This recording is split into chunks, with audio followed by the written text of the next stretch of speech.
Good evening.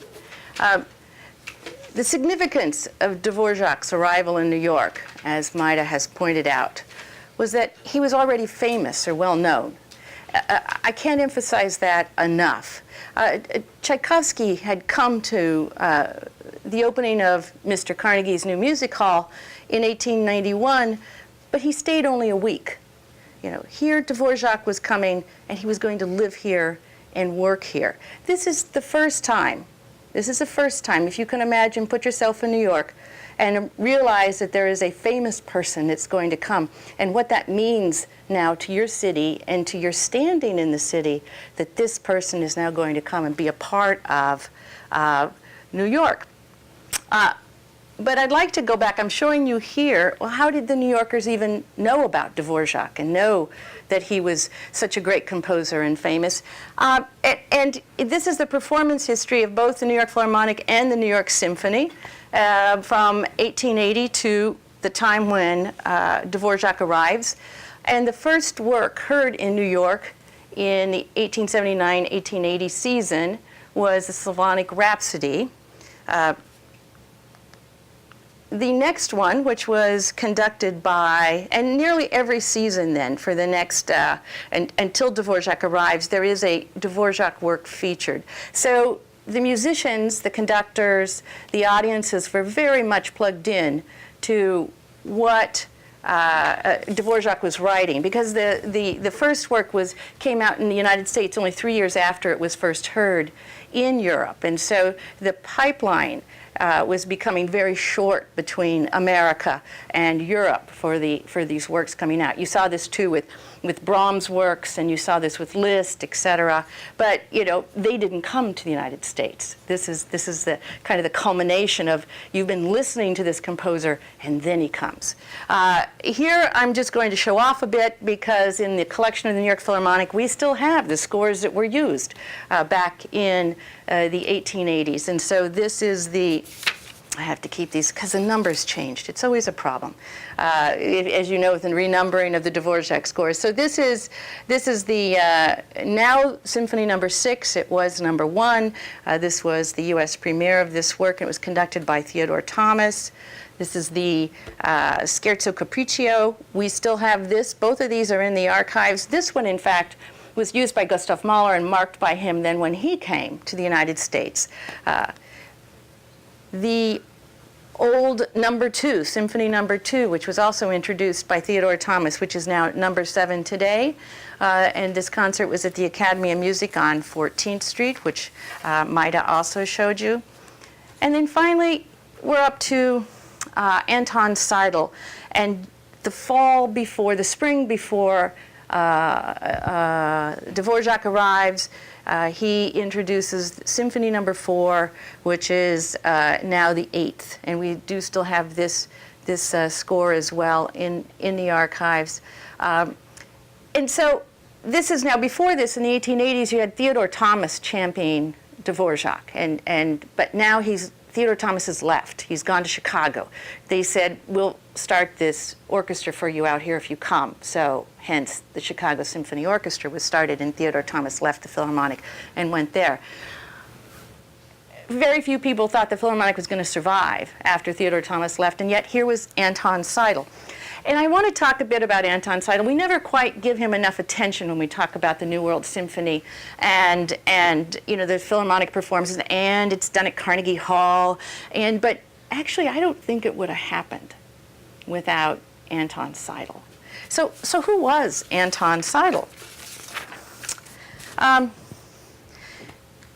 Anton Seidl, in background and personality, had the makings of a glamorous, had markings of a glamorous interpreter-conductor. He also had a lot of hair. Everybody talked about his hair. Hungarian by birth, in itself an exotic passport to the American artistic world. He was even rumored to be the illegitimate son of Franz Liszt.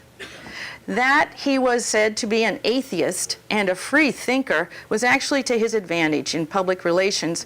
For an ordinary American citizen, it might have been reprehensible, but for a Hungarian artist, it seemed romantically in character.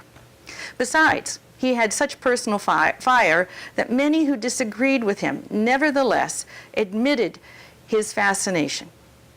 Dvorak, who criticized him as a wild rebel and an atheist, became his fast friend during his stay in New York. And Seidel absolutely did not lack for any kind of an ego. Here's a photograph of Seidel in his home, and I can't really see. Is this? Yeah. See, look. There's a major picture of Seidel over his head in his own home. There must have been some sort of an event where he got all these different wreaths and honors, because these are all here. I think this is even a photograph of Seidel up here, but it's very interesting. Rarely do we get to see these people in their own settings, and this says so much about him. Seidel's innovations were not so much in the choice of music as in his freedom of interpretation of any piece, whether old or new, that he put on his programs. For the interpreter-conductor, this is a very new phrase at this time, interpreter-conductor. Before that time, if you look at our music in the archives, you don't see a conductor's mark on any of them, hardly. They played the notes. And in fact, in the early Philharmonic, which was run as a cooperative, the conductor came from the ranks of the musicians themselves. The violinist would get up and conduct, and then he would sit down and play for the other works. And maybe the violist would conduct the next work, etc. The idea of an interpreter-conductor was radical. The composer's indications in his score were only the starting materials from which he molded a live performance. From Wagner, Seidel had learned, he was Wagner's assistant, he had learned how to use constantly shifting tempos, even where the composer had written nothing of the sort, to inject a new kind of animation into the old masterworks. Is it any wonder, asked James Huneker in his defense, that he saw as if with freshly anointed eyes, saw that the old had been superseded by the new, and that even a Beethoven symphony might be mended out of old resemblance to its original shape and gait.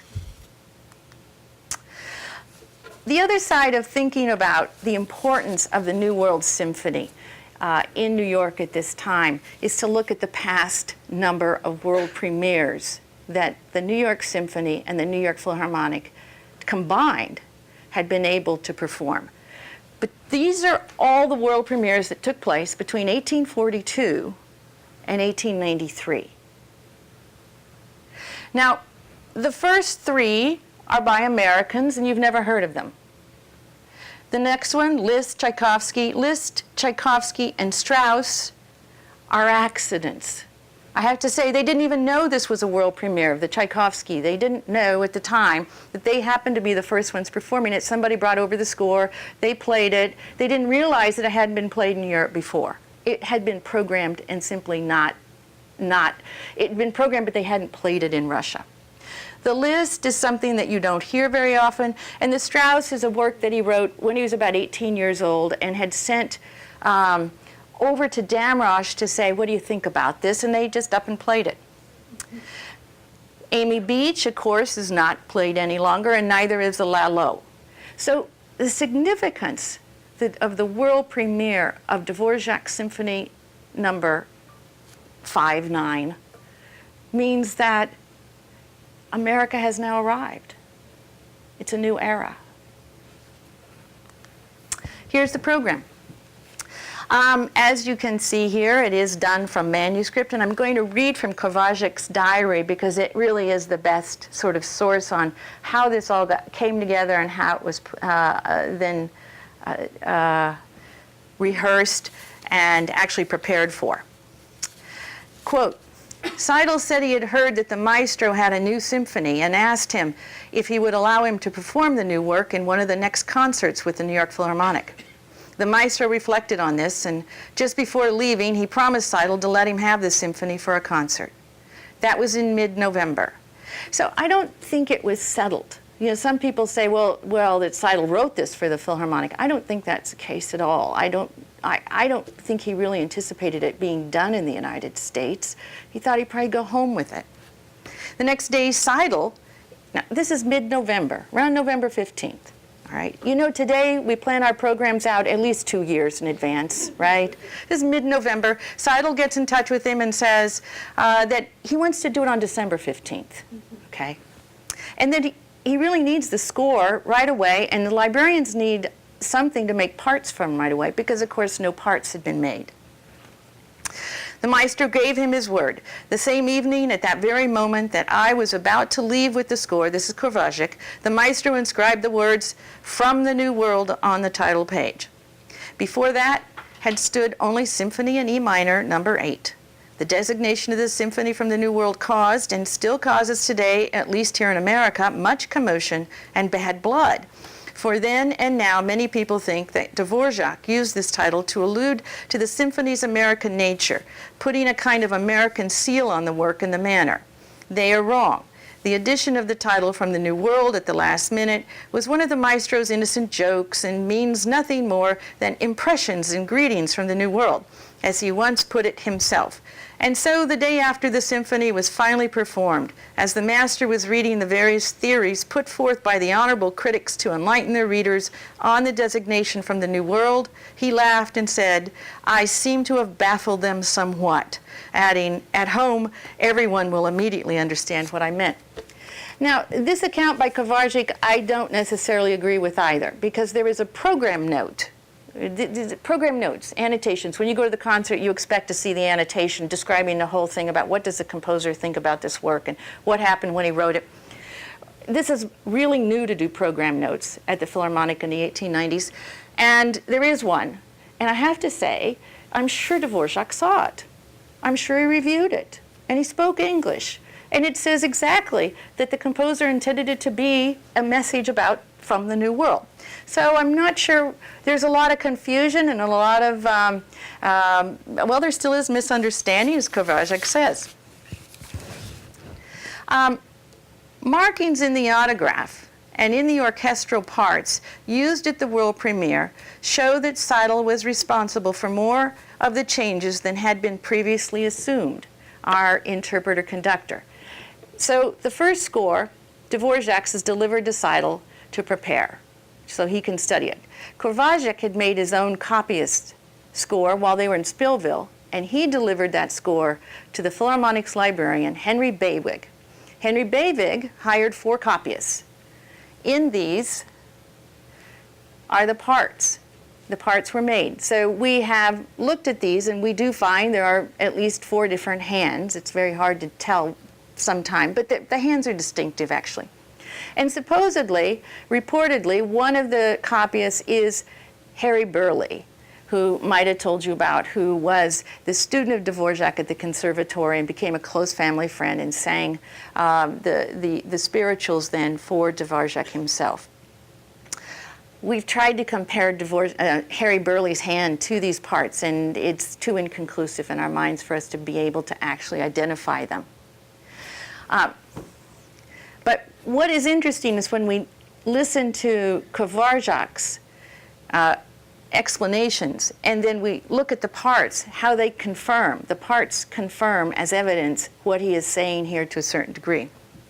Okay, so markings in the premiere. Seidl was responsible for more of the changes than had been previously assumed.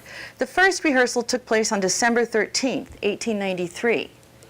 So they probably rehearse on 14th too. So they have the 13th, 14th, and then there is something called a public rehearsal, which is really a concert, and that takes place on December 15th. The first rehearsal on December 13th, only 2 days before the final public rehearsal, it casts a revealing light on the gap between the composer's concept of the sound and its concrete realization. A gap that is noticeable among many composers, particularly with regard to the tempo. Kovacic then describes the rehearsal as follows. Seidl took the slow introduction much slower than the maestro had imagined it. But when Seidl asked the maestro if he agreed with this tempo, the maestro simply answered that it was all right. There were no further incidents. Every time Seidl asked the maestro a question, Dvorak always replied, fine. So you imagine, you're at Carnegie Hall, Dvorak sitting, and this is typical, this happens today. The composer sits there in the front few rows. The conductor takes through for the first time the work, and every once in a while he'll look over his shoulder. Is it okay? Is this what you meant? You didn't quite fill in all the blank spots, huh? And And so you're hearing here that Dvorak is saying, yeah, that's fine. But you're hearing that that's not what he anticipated. So he is allowing Anton Seidl a great breadth of interpretation. And so everything proceeded calmly up to the end of the first movement. The close was too abrupt. At this point, the maestro sent me to Seidl to ask him to compose 2 new bars by simply repeating the last bar 3 times. And this is what you see here. This is the end of the first movement. So at the rehearsal, because Dvorak had said it needs a little bit more oomph there, please repeat these other bars, they wrote in the last 2 bars, and then, because they were testing things out in the work, so this got a good by this musician. This is the flute part, and so this has been reported. So this does absolutely correspond with a change made in the rehearsal that then now is in the final critical edition of the score that you hear. Seidl also took the second movement much slower than the maestro had specified. According to the maestro, the tempo of the scherzo and the last movement was satisfactory, and thus, except for the end of the first movement, nothing was changed in the symphony. On our way home, the maestro remarked that Seidl had drawn out the introduction to the first movement and the second movement a great deal. Then he was silent, and after a while he said, "But it is much better like that." After we got home, he took the score, wrote a slower metronome marking in the introduction to the first movement, and crossed out larghetto at the second movement, replacing it with largo. And here it is in the parts. He went in the next day, and they wrote it in. And that's what this reflects. Otherwise, everything went well, and the maestro was satisfied. Some of the other parts that we have when you go through these, this is a double bass part. Now, we do wonder whether one of the double, and musicians are always kind of making their own notes and annotations. We're wondering if this double bass player happened to be trying to maybe sketch his idea of what Mr. Dvorak looked like. We don't know, but it's, these parts were used, when I put these, when the archives moved into its new home in 1991, we put these out on display. These are some of our most iconic, important items. And I still remember Kurt Mazur, who was new, and I hadn't yet impressed at all, said to a room full of people going, "Well, these weren't used in 1891. Well, I was dumbfounded. And I said, "But yes, they were." And I said, "Why do you say that?" And he said, "Some of these markings would never have been done in 1891. And that's true. The parts were used for at least until, and I don't think beyond that, but here's Toscanini, 1931. So we have Molinari in 1931 and Toscanini in 1931. They both performed the work with the Philharmonic 1 month apart. I don't know what kind of artistic planning that meant for the season, that you had the same work planned 1 month apart, but there it is. Toscanini did it, and this is what the musicians wrote, in 39 minutes, in Molinari in 37 minutes. In some of these parts, you'll have they will write in the timings. This is one of our most performed works in the Philharmonic's history. And there is one, and we don't know who the conductor is, but maybe it'll become clear as more and more people study these. Someone took it at 50 minutes. And the musicians are just dumbstruck. And they're in the part, so many of the parts it's written, 50 minutes, too long, too long. So it has to do with, I think we're going to be learning a lot over the years as we make these more and more available. The reaction to the first performance, I'd just like to read an excerpt from the New York Post, it was an immediate success. And Henry Fink in the New York Post wrote, "Anyone who heard it could not deny that it is the greatest symphonic work ever composed in this country. But is it an American? A masterwork has been added to symphonic literature, and the Philharmonic audience was not slow in noting the fact." Now this also tells me, or makes me ask, how did they know? I mean, of course they love it, but as a group. So it says how remarkable it was, but when you think about when you go to a new work today, and you might like it, but we never have that kind of absolute affirmative understanding amongst ourselves that what we've just heard is going to be this landmark that will still be heard 100 years from now. I think more times we sort of ask each other, well, do you think that one will still be around? What do you think? And yet here they all knew with certainty. I think, though, it says something about the audience at the time and how attuned they were to music, and then also about the importance of this work and just what it said to them. I have now been at the Philharmonic for 30 years. I have looked at this material a lot, as you can imagine. We've done all kinds of exhibits in that. And what surprises me even yet again is that every time I go back and look at this, I see something new. And I just think it has a lot to do with the dynamic of looking at music history or looking at the importance of a great work. And I was going to talk a little bit about sort of how Dvorak had continued in the Philharmonic's history. But that's really way too long of a story, so that's just another lecture at another time. And it is really interesting, and it goes up, of course, to when the Philharmonic went to Pyongyang in 2008, and we played the New World Symphony there as well. But what I'd like to close with here is the first recording of the Largo. I think it's the first recording. It's our first recording of the Largo. It's 1917. I don't know if there's one earlier. Does somebody know if there's one earlier than 1917 of any recording of any part of the New World Symphony? I keep asking around, and I just haven't gotten an absolute answer on this. The Philharmonic made its first commercial recording in 1917. This was about the third recording we made that season, and it's the Largo, so it too says how popular and important it was. We did a little experiment here in looking back. So in this 1917 orchestra, who is still there from the 1893 premiere? Unfortunately, it's not the English horn player. That would be too rich, wouldn't it? That would have been just perfect. They're not there, and in fact, most of the orchestra isn't.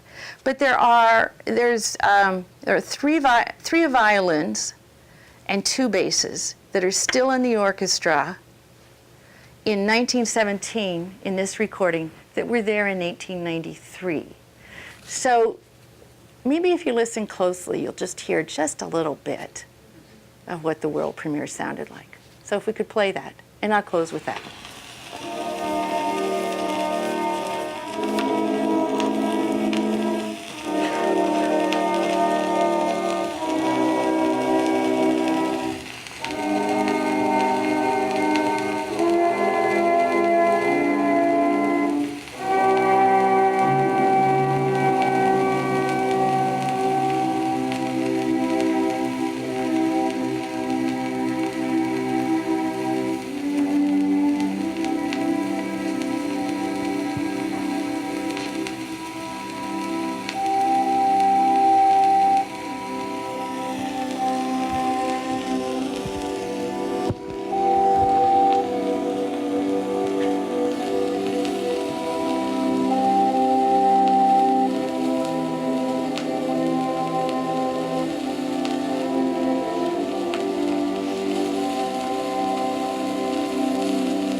I think it's this kind. You know, they could only fit so much on a certain disc, and that's why it's cut kind of in the way it is. And the sound too, of course. So, but anyway, so thank you very much.